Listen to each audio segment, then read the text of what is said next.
Shalom kepada Bapak dan Ibu dosen dan teman-teman semuanya. Saya Wiliana Panjaitan akan memaparkan hasil sajian saya yang berjudul Tunduk dan Mengasihi untuk Membangun Relasi Keluarga Kristen. Keluarga adalah lembaga yang didirikan oleh Allah di dunia. Disebut lembaga Allah karena keluarga merupakan ide dan mahakarya yang proses pembentukannya dirancang, ditetapkan, dan dikerjakan dengan begitu sempurna oleh Allah sendiri menurut kehendak hatinya tanpa intervensi manapun. Keluarga merupakan tempat untuk menyembah Allah. Seluruh anggota keluarga, bahkan termasuk budak, diharapkan berpartisipasi dalam ibadah keluarga. Bagaimanakah cara keluarga Kristen membentuk relasi yang dapat membangun spiritualitas?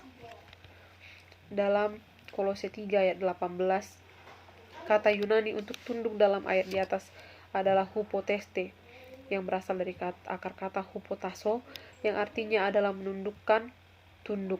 Kata ini terdapat sebanyak 38 kali di dalam Alkitab Perjanjian Baru. Pengertian kata tunduk atau takluk di sini sama sekali tidak identik dengan tunduk atau takluk dalam perspektif budaya yang berlaku pada zaman itu. Paulus menghadirkan satu nuansa baru dalam perspektif yang berbeda. Oleh karena itu, ketundukan istri kepada suami dalam konteks ini dapat dilihat dalam dua bentuk, yaitu pertama, ketundukan dalam bentuk bingkai rohani atau iman Kristen. Walaupun kata hupateste bentuknya pasif, namun pasif bukan dalam pengertian kehilangan kebebasan atau tunduk tanpa syarat. Tundukan yang dimaksud dalam teks itu adalah tunduk pada hal-hal yang pantas dilakukan di dalam Tuhan atau sebagai pengikut Kristus.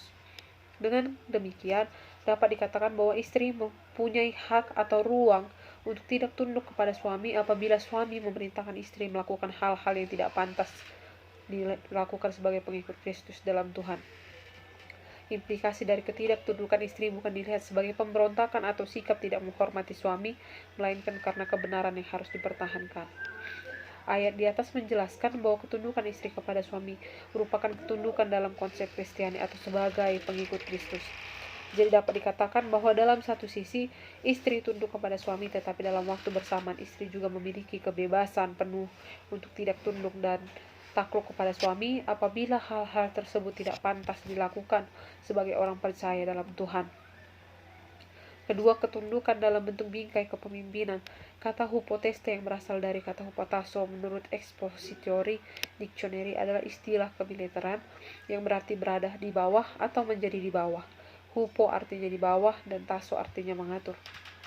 Berdasarkan etimologi di atas, maka istilah kemiliteran tersebut dapat diterjemahkan sebagai kepemimpinan. Ibarat prajurit yang dibawa perwira yang memerintah dan mengatur. Kaitannya dengan ketundukan istri adalah suami diberikan jabatan dan otoritas kepada sebagai kepala atau pemimpin yang mengatur atau yang memerintah dalam rumah tangga, dan istri harus tunduk di bawah kepemimpinan dan pengaturan suami. Warren menyatakan bahwa jika Allah tidak menetapkan urutan kepemimpinan dalam masyarakat, kita akan menghadapi kekacauan. Keharusan istri tunduk kepada suami tidak berarti bahwa laki-laki lebih baik daripada perempuan. Yang dimaksudkan di sini ialah laki-laki mempunyai tanggung jawab sebagai kepala dan pemimpin di rumah tangga. Itu artinya bahwa ordo ini jelas dirancang, diatur, dan ditetapkan oleh Allah sendiri supaya terjadi keteraturan atau ketertiban dalam rumah tangga. Oleh karena itu, ordo ini tidak boleh ditukar bahkan dirombak oleh siapapun. Hai istri, tunduklah kepada suamimu seperti kepada Tuhan, karena suami adalah istri sama seperti Kristus adalah kepala jemaat. Dialah yang menyelamatkan tubuh. Efesus 5 ayat 20-23. Tetapi aku mau supaya kamu mengetahui hal ini, yaitu kepala dari tiap laki-laki ialah Kristus, kepala dari perempuan adalah laki-laki, dan kepala dari Kristus ialah Allah. Kepala dalam bahasa Yunani adalah kepala, artinya kepala manusia dan hewan. Kedudukan yang tinggi, sebutan kepala dalam hal ini bukan secara literal, melainkan metafora dari kepemimpinan. Untuk itu, penetapan Tuhan kepada laki-laki atau suami sebagai kepala istri sama sekali tidak memberikan ia ruang untuk mengeksploitasi otoritas yang ada padanya dengan bertindak secara diktator dan sewenang-wenang atas istrinya. Sebab pola pengepalaan suami secara eksplisit disebutkan, yakni sama seperti juga Kristus kepala jemaat. Dengan kata lain, konsep pengepalaan suami harus sama seperti konsep pengepalaan Yesus atas jemaat. Yakob Tomatala menuliskan dalam bukunya Par Excellence Leadership, memimpin seperti Yesus Kristus, yang menjelaskan bagaimana cara Yesus memimpin, yaitu pertama, Yesus Kristus memimpin dari hati, yang merupakan landasan keunggulan kepemimpinannya. Kedua, Yesus Kristus memimpin berlandaskan kasih, yang olehnya ia mengangkat dan memberi tempat yang layak bagi semua orang. Ketiga, Yesus Kristus memimpin dengan kekuatan kebaikan, yang olehnya ia membawa keadilan dan damai sejahtera tadi. Bertolak dari gaya pemimpinan Yesus tadi, maka sejatinya kepemimpinan suami harus tidak bersifat otoriter, merajai, menindas, mendominasi, atau memperbudak, tetapi dengan penuh kasih, melayani, dan mengedepankan kepentingan serta kebaikan bagi orang lain dalam hal istri atau keluarganya. Begitu pula sebaliknya, bahwa seharusnya istri tunduk kepada kepemimpinan suami, tidak memberi ia ruang untuk menguasai, mendominasi, bahkan untuk tidak menghormati dan tunduk kepada suaminya, oleh karena tertentu, misalnya karena istrinya lebih unggul daripada suami, pendapatan istri lebih tinggi, atau dari segi pendidikan yang lebih tinggi, dan sebagainya. Kata Yunani kasih adalah agapate, yang berasal dari kata agapao, artinya mengasihi, menyatakan kasih, menyukai. Kata ini dipakai dalam Perjanjian Baru sebanyak 143 kali dalam Perjanjian Baru. Perubahan kata agape lebih sering dipakai dalam Perjanjian Baru untuk menjelaskan kasih Allah dan kasih yang ditanamnya dalam diri manusia. Kasih hanya dapat dibuktikan melalui tindakan-tindakan yang nyata. Kasih Allah terlihat pada penyerahan anaknya. 1 Yohanes 4 ayat 9-10. Kasih adalah sebuah tindakan dari kehendak ilahi dalam pilihan yang dipertimbangkan, yang dibuat tanpa pamrih. Keselamatan yang berdasarkan pada sifat alamiah Allah sendiri. Berdasarkan pengertian di atas, maka dapat diterjemahkan bahwa sesungguhnya agape adalah sifat alamiah Allah sendiri, karena Allah itu sendiri adalah kasih. Hal yang sama pula bahwa agapao ini diperintahkan kepada suami untuk mengasihi istrinya. Dengan kata lain, kasih suami kepada istrinya kualitasnya sama seperti kasih Allah kepada jemaatnya. Paulus menegaskan, mengingat hukum dan budaya pada zaman itu yang tidak menghargai perempuan dan memperlakukan mereka sesuka hati, suami atau laki-laki. Oleh karena itu, Paulus menasihatkan para suami agar jangan berlaku kasar kepada istri, karena dengan merendahkan, menghina, memperbudak, menceraikan, dan tidak setia kepada istrinya, hal itu sama artinya dengan perbuatan kasar dan tidak mengasihi istrinya. Selain tidak berbuat kasar, indikasi lain bahwa suami mengasihi istrinya ialah dijelaskan dalam Efesus 5 ayat 23 sebagai ayat yang menjadi paralel dalam Kolose 3 ayat 19, ialah bahwa suami mengasihi istrinya seperti juga Kristus telah mengasihi jemaatnya. Kedua, kasih itu kasih yang menyucikan. Salah satu kebiasaan tata cara pernikahan Yunani ialah mempermandikan calon mempelai wanita dengan air di sungai yang dianggap suci bagi Dewi Athena. Hal ini dikaitkan Paulus dengan baptisan. Dengan pemandian suci atau baptisan dengan pengakuan iman percaya, Kristus membuat gereja yang bersih dan suci bagi dirinya, sehingga tidak lagi ada cacat. Kasih yang murni adalah kasih yang mampu menyucikan perbuatan kasar, penipuan, dan yang melemahkan akhlak. Kasih itu adalah kasih yang memberi perhatian dan memelihara. Seorang laki-laki harus mengasihi istrinya seperti ia mengasihi dirinya sendiri. Kemudian kasih itu adalah kasih yang tak terusakkan. Demi kasih yang demikian itulah seorang laki-laki meninggalkan ayahnya dan ibunya, serta berdampingan dengan istrinya. Mereka menjadi sedaging. Ia bersatu dengan istrinya sama seperti anggota-anggota tubuh bersatu dengan yang lainnya. Tidak sedikit pun terpikirkan olehnya untuk berpisah, sebab hal itu sama saja dengan merusak tubuhnya sendiri. Kelima, seluruh hubungan itu adalah hubungan di dalam Tuhan. Dalam rumah tangga Kristen, Yesus selalu hadir, walaupun tidak terlihat. Jadi dalam pernikahan Kristen, tidak hanya terdapat satu pasangan yang terdiri dari 2 orang, tetapi terdiri dari 3 orang, yakni suami, istri, dan Yesus Kristus.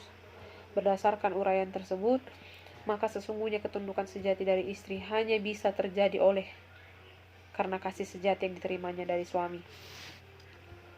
Kemudian, hubungan orang tua dan anak menurut Kolose 3 ayat 20-21. Anak-anak diperintahkan untuk menaati orang tua mereka. Nasihat ini jelas cukup umum, baik dalam tradisi Yahudi maupun Romawi. Menaati orang tua merupakan kebajikan yang dijunjung tinggi di hampir semua budaya. Dalam budaya Yahudi, perintah untuk menghormati orang tua diletakkan pada posisi teratas dalam deretan perintah yang mengatur relasi horizontal dengan sesama, yaitu titah kelima dalam dasar titah. Anak yang durhaka dan membangkang terhadap orang tua bahkan layak dihukum mati. Setiap anak harus taat kepada orang tuanya. Kata taat diterjemahkan dari kata hupako yang berarti taat, mendengarkan dan tunduk. Kembali istilah tunduk atau menyerahkan diri secara utuh didengungkan di sini. Kata hupako sejajar dengan kata hupataso.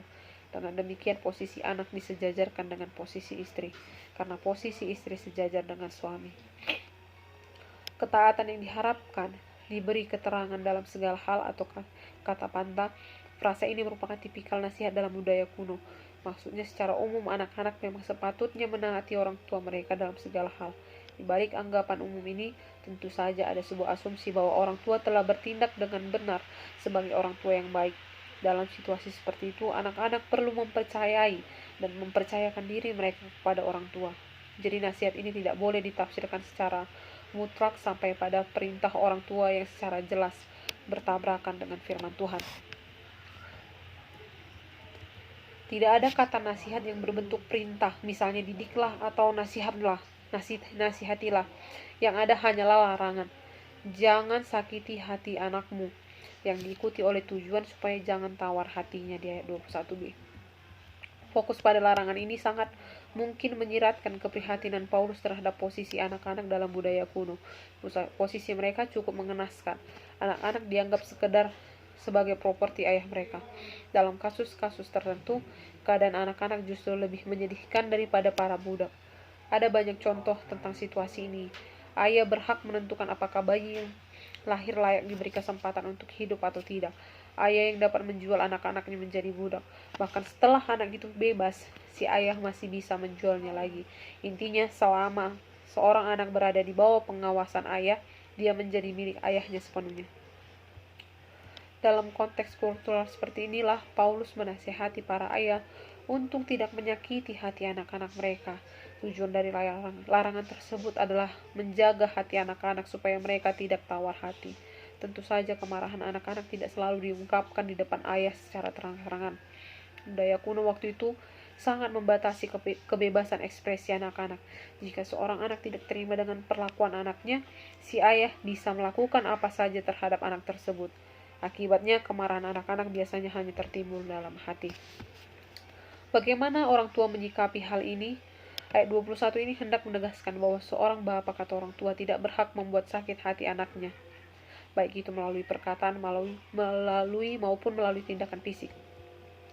Hal ini adalah akibat dari penekanan pada posisi yang sejajar antara orang tua dan anak-anak, sehingga ayat ini hendak menegaskan bahwa nisbah antara orang tua dan anak berjalan dalam sikap yang saling menghormati dan menghargai satu sama lain.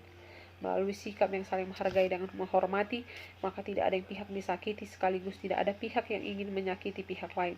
Inilah makna hubungan antara orang tua dengan anaknya. Dalam Yosua 24 menunjukkan bahwa ketika keluarga yang sudah hidup dalam pola hidup Kristen, yaitu tunduk, mengasihi, taat, dan tidak menyakiti, akan membentuk spiritualitas kehidupan Kristen yang memiliki komitmen yang tetap beribadah kepada Tuhan. Dalam konteks Yosua 24 yang merupakan pidato perpisahan Yosua kepada orang-orang Israel sebelum ia selesai tugas sebagai pemimpin Israel, Yosua memberikan nasihat agar setia kepada Tuhan, mengingat orang Israel yang telah berhasil memasuki tanah Kanaan pernah melupakan Tuhan.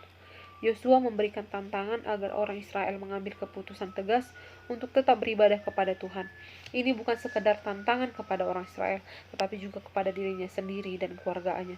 Yosua memberi teladan dan memutuskan bahwa ia dan seisi rumahnya telah membuat keputusan untuk tetap setia beribadah kepada Tuhan Allah. Itu berarti istri, anak-anaknya, bahkan semua kaum keluarganya beribadah kepada Tuhan. Yosua sebagai suami dan bapak berperan untuk membawa seluruh keluarga beribadah kepada Tuhan yang berlaku dalam perjanjian lama dan tidak dapat dibatalkan dalam perjanjian baru.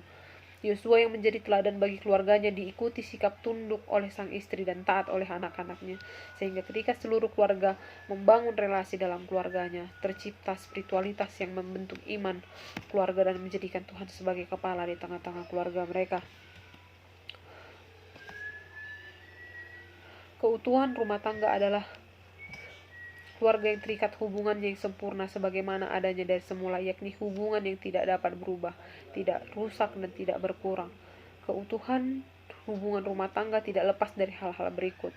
Yang pertama, prinsip membangun relasi adalah keluarga yang berpusat kepada Kristus, keluarga yang berlandaskan kepada kasih Allah, keluarga yang monogami, keluarga yang hidup dalam perjanjian, keluarga yang mampu mempunyai komunikasi yang baik, keluarga yang melakukan perannya sebagai suami istri dengan baik dan memiliki hubungan seks yang sehat. Kemudian, tujuan yang jelas dari membangun relasi keluarga Kristen ialah membangun keutuhan rumah tangga, yaitu tujuan spiritualitas, psikologi, dan sosial. Ketiga, faktor-faktor yang penting dalam membangun relasi keluarga Kristen ialah saling meluangkan waktu untuk bersama, saling memahami atau mengenal, saling menghargai, jujur, percaya, mengampuni, dan membangun ekonomi. Aspek-aspek yang penting dalam mempertahankan relasi keluarga Kristen ialah keluarga tanpa kekerasan, keluarga tanpa perselingkuhan, tanpa perceraian, dan tanpa anak-anak yang bermasalah. Dampak tunduk dan mengasihi tadi bagi keutuhan dan dalam membentuk relasi keluarga Kristen sangat besar karena meliputi berbagai aspek-aspek dalam rumah tangga itu sendiri. Dan relasi keluarga Kristen hanya bisa terjadi apabila tunduk dan kasih itu diimplementasikan secara bersama-sama. Sebaliknya, bila tunduk dan mengasihi tidak berjalan sebagaimana mestinya dalam keluarga Kristen, maka keutuhan atau relasi keluarga Kristen yang sejati tidak akan pernah terbentuk. Perlu disadari bahwa untuk membangun keluarga yang harmonis tidak dapat lepas dari campur tangan Tuhan, sebab Tuhanlah yang memprakarsai adanya keluarga. Bentuk-bentuk kewajiban yang perlu dilaksanakan oleh istri, suami, dan anak-anak, serta orang tua selalu berpusat dan berputar kepada Tuhan.